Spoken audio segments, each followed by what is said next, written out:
Lời đầu tiên xin chào các độc giả đã đến với website rèn luyện kỹ năng.com. Khi tìm đến với website rèn luyện kỹ năng, chắc hẳn bạn đang mong muốn tìm cho mình một công cụ tốt nhất trong quá trình rèn luyện kỹ năng. Kỹ năng ở đây có thể là kỹ năng lãnh đạo, kỹ năng bán hàng, kỹ năng mềm, kỹ năng sống và rất nhiều các kỹ năng khác. Thông thường khi nghĩ đến việc rèn luyện các kỹ năng như chúng tôi đã đề cập ở trên, chúng ta thường hay nghĩ đến việc tìm mua cái đầu sách hoặc tham gia các chương trình hội thảo. Nhưng trong cuộc sống bận rộn của thế kỷ 21, thời gian và tiền bạc là hai thứ luôn bị giới hạn nhiều nhất. Với sự ra đời của website rèn luyện kỹ năng.com, chúng tôi mang đến cho bạn một công cụ tốt hơn trong việc rèn luyện kỹ năng của mình, đó chính là các DVD rèn luyện kỹ năng. Bạn sẽ không còn phải tốn quá nhiều thời gian để đọc sách hay tốn quá nhiều tài chính để tham gia các chương trình hội thảo. Chỉ cần bỏ DVD vào đầu máy, ngay lập tức bạn đã có thể tận hưởng những thước phim quý giá được chia sẻ từ các diễn giả nổi tiếng tại Việt Nam và trên thế giới. Website rèn luyện kỹ năng.com cung cấp đầy đủ cho bạn các DVD rèn luyện kỹ năng trên nhiều lĩnh vực. Tất cả các DVD rèn luyện kỹ năng của các diễn giả nước ngoài có tại website rèn luyện kỹ năng.com đều có phụ đề 100%, hỗ trợ tối đa cho quý độc giả khi theo dõi. Rèn luyện kỹ năng.com cam kết chất lượng tất cả các DVD khi cung cấp cho quý khách hàng. Với hân hạnh được phục vụ cho rất nhiều các khách hàng trên cả nước. Chỉ cần click đặt hàng, trong vòng 1 đến 3 ngày, bạn đã có thể cầm sản phẩm trong tay. Rèn luyện kỹ năng hân hạnh được phục vụ quý khách.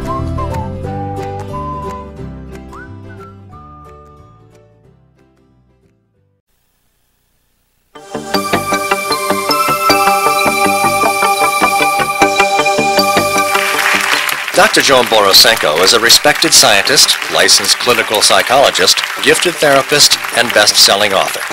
Trained in cell biology, she received her doctorate from Harvard Medical School. She is a pioneer in the field of mind-body health and well-being. Thanks so much for that great warm welcome. I'm excited because today I get to talk about my favorite subject, what fascinates me the absolute most, which is the power of the mind and its effect on our body and, of course, on our life, on our attitude, on our outlook. And also a tad today, we'll talk about the system of medicine and how it's changing. I know from the conversation we had before we started that most of you are members of HMOs. And I got the neatest email from somebody, and it was entitled Frequently Asked Questions About HMOs. And one said, is it true that my general practitioner can do a heart transplant right here in his office?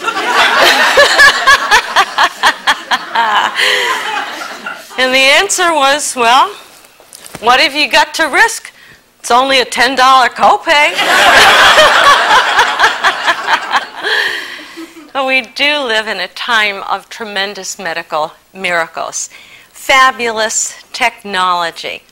And we also live in a time when there's a growing understanding of how the stress in our life affects our health and our well-being. And I think we live in a great time because people are interested not just in how can I make myself better if I'm ill or avoid illness, but how can I really feel great? How can I make the most of my life? How can I beat stress and come to that place where I feel joyful? And those are the things that we're going to cover today. Now, I have a little story to tell you because people frequently say, how'd you get so interested in this area?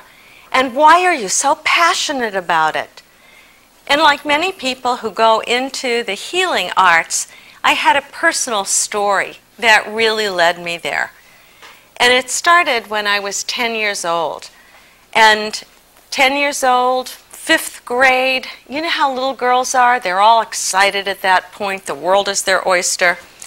And then overnight, something happened to my brain. And I became psychotic.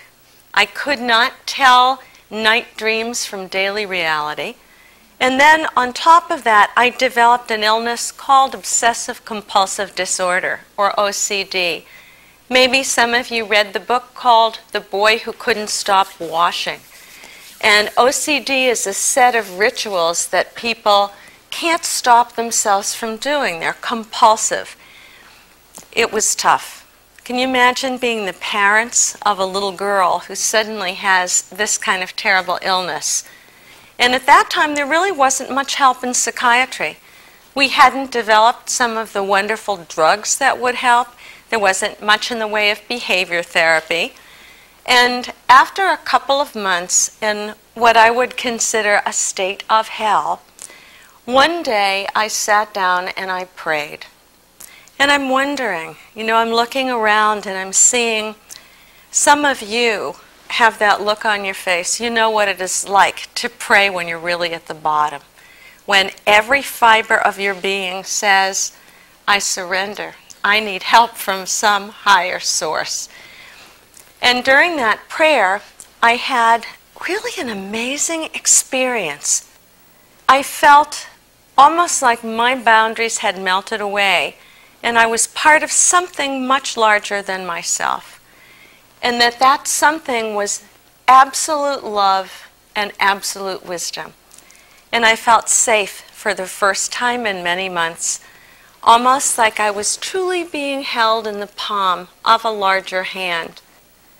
Suddenly, I felt exactly what I needed to do to recover from this illness. And sure enough, over the next couple of days, I did what that kind of inner wisdom had told me to do, and I recovered completely. It is a kind of interesting thing that nobody in my family mentioned it again. It was, and you can see why. There must have been this great fear of, don't go back there. But years later, I can tell you that it was the best thing that ever happened to me. Because that illness and what was truly a spontaneous remission, if you will, set the course of my life. Because I kept wondering as a kid, what happens in someone's brain? What was it? Was it one hot dog too many? Did I go over like the nitrate deep end? What was it? The psychiatrist tried to tell my mother it was because she didn't let me cross the street. But even she knew it must have been something more than that. So I was determined to know what's the brain chemistry involved. And I said, I will grow up to be a neuroscientist. And then I thought, here's a family in crisis who needs help. And we really didn't get what we needed. So I thought, heck, that's what psychologists do. I'm going to do that too. And then there was, what was that masked rider? What was that spiritual experience that happened?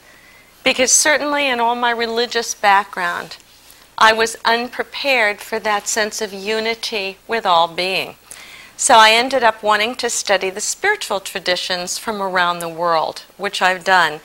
And braiding together science, psychology, and spirituality is what my passion has been for the 45 years since that experience. So imagine how thrilled I am to get to be here with you today and share this passion with you. I had a chance, fortunately, to go to Harvard Medical School to study there, first in a field of really molecular biology, cellular biology, and then behavioral medicine, and get licensed as a psychologist, and co-found a mind-body clinic. And that clinic was filled with people just like you and me. People who were just trying to reduce their stress and to live a better life, more creative life, more joyful life. And what I discovered then is that stress accounts for somewhere between 75 and 90% of all visits to the family practice physician. That's a lot, isn't it, when you think of that? So after all, just the normal stresses and busyness and pressures of life can give rise to headaches and backaches and stomach disorders. And as you know, that's really where the quality of life is. I also had a chance to work with people who had more serious illness. And from them, I learned an awful lot about priorities in life. God forbid, there's nothing like a serious illness to tell you, you got to live now, because you never know when the last minute is. So I get to share all of this wisdom with you today.